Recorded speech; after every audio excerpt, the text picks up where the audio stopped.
Your life is so interesting, and I think there's so much that people are going to learn from this book. But what I love so much about this book is it actually tells a side to you that I think a lot of people wouldn't know. How hard you work, all of your activism, all of your philanthropy. You are one of the most generous people I know with your time, with your money. And there was a saying in that your dad said, you should always pay the bill. If you're at dinner, you should always pay the bill. And there were so many lessons your dad taught you. One about religion, where he's like, you don't have to be religious. Yeah. And he gave you 3 pieces of advice. Yes. What were those 3? My dad, so he had taken me to like my first communion type of thing, and like had to do like confession, you know. So you went to the booth and like you have to tell your sins, and I'm like, I don't know, 11 years old or something. You can already tell like what my sins were probably, you know. Moving on. I looked at the guy. I was like, I don't know, you know, like what I'm doing, and it made me feel very uncomfortable. So I talked to my dad. I was like, Dad, I don't understand. Like I go and you know. No, somebody's stealing a book of yours. Already happening. So I said, Dad, I mean, I don't know what, like you go and you confess, and then they tell you do this many, you know, Padre Nuestros, and you know. And like all of a sudden it's all good. Like what is gonna prevent me from coming back and like next week be like, oh yeah, I sin again. You know, let me do a few more of these and I'm cool in heaven. You know. And my dad said to me, he laughs and he goes, okay, mijo, I'm not gonna make. You know, I always say this because it's so true. My dad always sounded like he was drunk. He was like, okay, mijo, and look at this. And he do like this really uncomfortable silences because I think he's looking for a word in English that like he obviously doesn't have. Mijo, you know,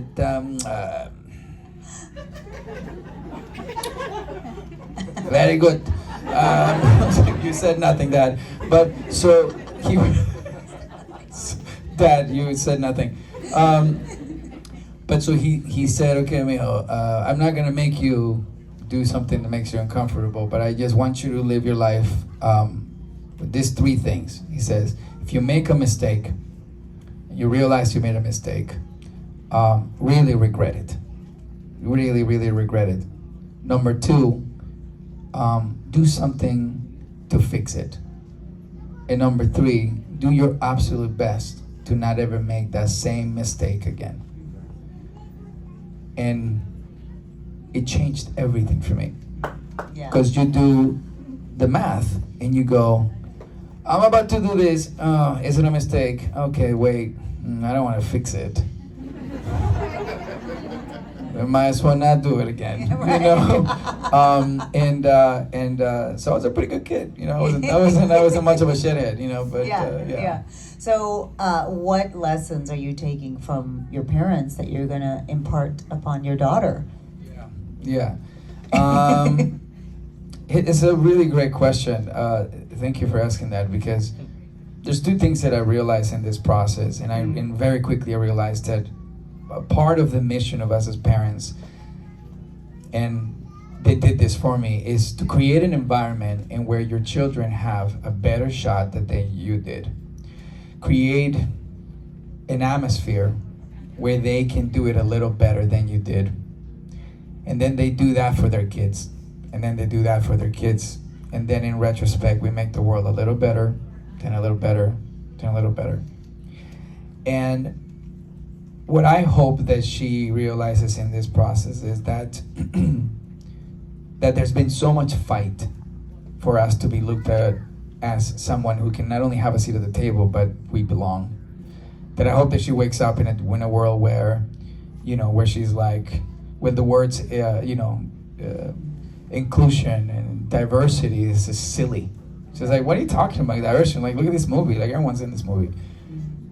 Like, I love one day she wakes up and she's like, I don't know what the big deal. And then she almost forgets the fight. Yeah. That we had to do, you know, to create that type of normality, you know? But you asked me about, like, what I hope that, you know, first and foremost, she should learn how to make an arepa, like 100%. Number 2, she has to salsa dance. Like, that's Like it's gotta be it, right? Life lessons. These are life lessons. This is gonna get you through, okay? This is gonna get you through. And then, oh, hi, Chucky. I see you. She's with a little hat over there. Say hi, Chucky. Oh, she's like, what? I'm like, what's going on? She's like, go ahead, Dad. Go Yeah, ahead. go ahead. Impart your wisdom on me. Go. She's like, an arepa? Really, Dad? Like, I can barely draw. But the one thing is, one thing that I would hope that she knows is that she can always speak her mind. She can always say it out loud. Yeah. Just say it out loud. Yeah. You know, that's the Well, thing. especially for number one. girls, because I find that as we raise I have a son, but as you raise a girl, you want her to like, no, sit down, behave, be a good listener. But that's not the woman you want her to be. You want her to be outspoken, brave, curious, questioning, and so you kind of have to let them be that little girl, So you have it harder because you have Trust a girl. me, yeah, for sure. And then lastly, and I'm going to open it up to y'all if you have questions for Wilmer, but I think this is probably a question I get the most, but you've had such an amazing career beyond Fez, beyond that 70s show. That was a launching point, but like Encanto was one of my favorite things you've ever done. It was so good.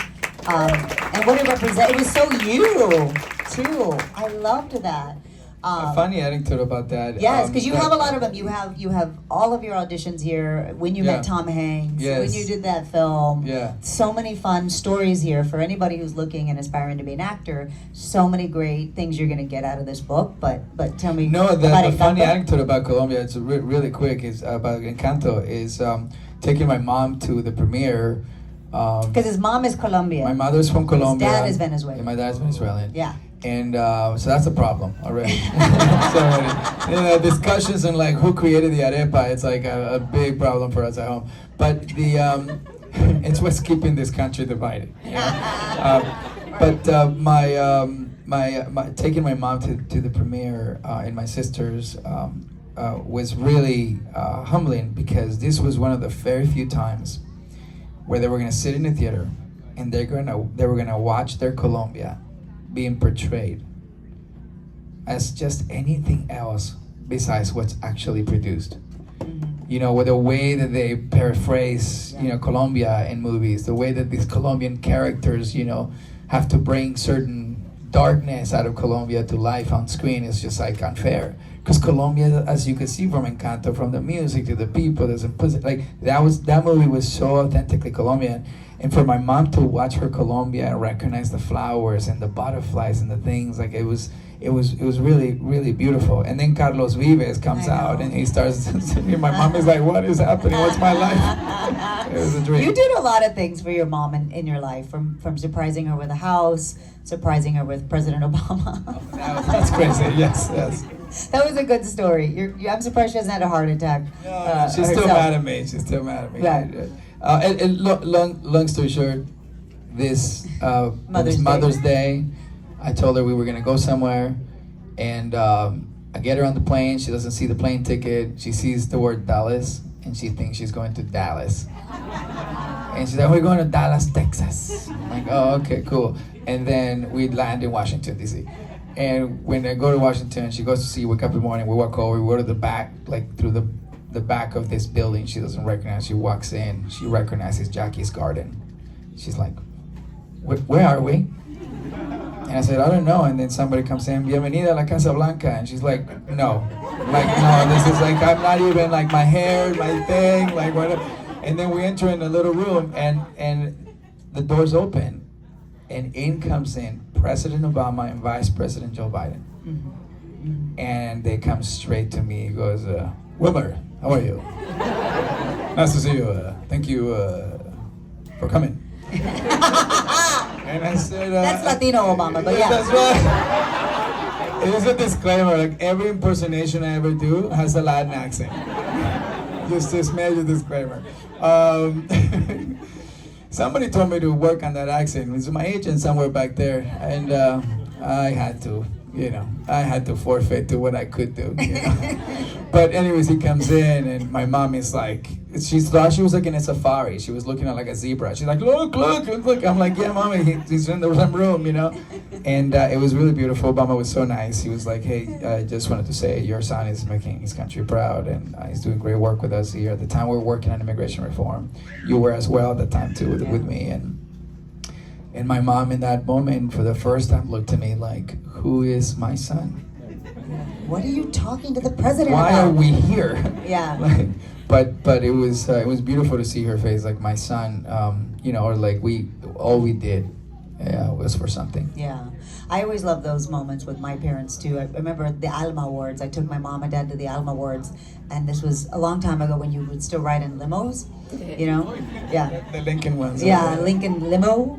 And we get in, and my dad is playing with everything. He's picking up the phone. He's like, does this work? Hello? Hello? And then he's like, bzz, bzz, bzz, bzz. Oh, look, there's a thing, the thing that separates us from the driver. And he's like, bzz, bzz, there's a sunroof. And I go, Dad, stop touching everything. You act like you've never been in a limo. And he goes, I haven't. And at the same, my heart broke. At the same time, I laughed because I was like, why would he have ever been in a limo in his life, right? Yeah, of course. But to share that experience No, with him crazy. was It's great. crazy, yeah. And then he went up to Andy Garcia and said, and who are you? And I was like, and what do you do, sir? I was like, Andy Garcia, please, this is my father. Don't So listen funny. to him. Yeah. Is it the same thing? Like I like at the time I had done like Jay Leno and Conan O'Brien and whatever, and like my parents was like, good meal. And then all of a sudden I showed up on Despierta America or like Access Oh, like Cristina. Primer Impacto or Cristina. He's like, mijo, we're doing it. Oh my You made we made it, mijo. I was like, oh dad. You made it. But meanwhile, forget it. Yeah, it's so funny. It's so funny. Like every time I do like Stephen Colbert, and then when I show up to like Primer Impacto, he's like, mijo, you were on Primer Impacto. Yeah. So Yep. very good, mijo. Yeah, very good, very good. Very good, very good. That's the So, first thing you learn how to say. What is the one thing you want everybody, you would like or wish everybody would take away from reading this book? At the end of it, you go, oh, I mean, you need tissue. For me, I needed tissue. Yeah. Thank you for that question. You know, when I was building the story, when I was trying to angle like, what about my story can be something that people could enjoy and walk away with, I started realizing that there is so much high frequency about the things that separates us, you know, how our communities have kind of been pushed to, you know, to define them by themselves. And I realized very quickly that if my story, as humorous, as nostalgic, and as poignant as it could be, created an atmosphere where both sides of the fence can look at an immigrant for what they can provide and can contribute to this country, as opposed to what is assumed that's taken away.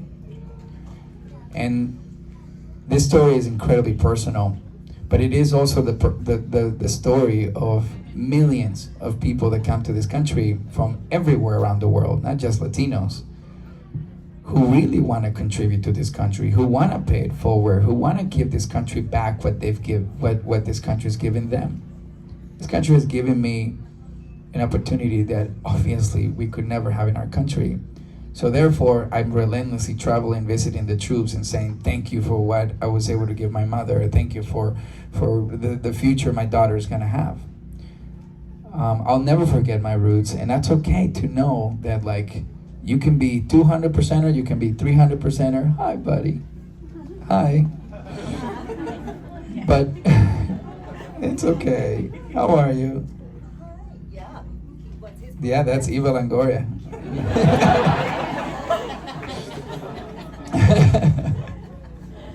So cute.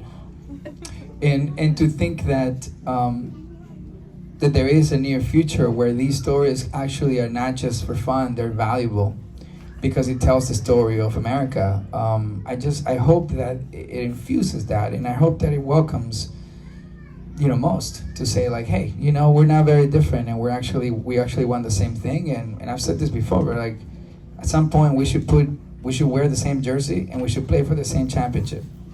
Like, that's just what we gotta do. if we love the game and we love our team, like we really let's aim for a championship together. Yeah. It's so well done. Congratulations on your Thank book. you. It's so beautiful.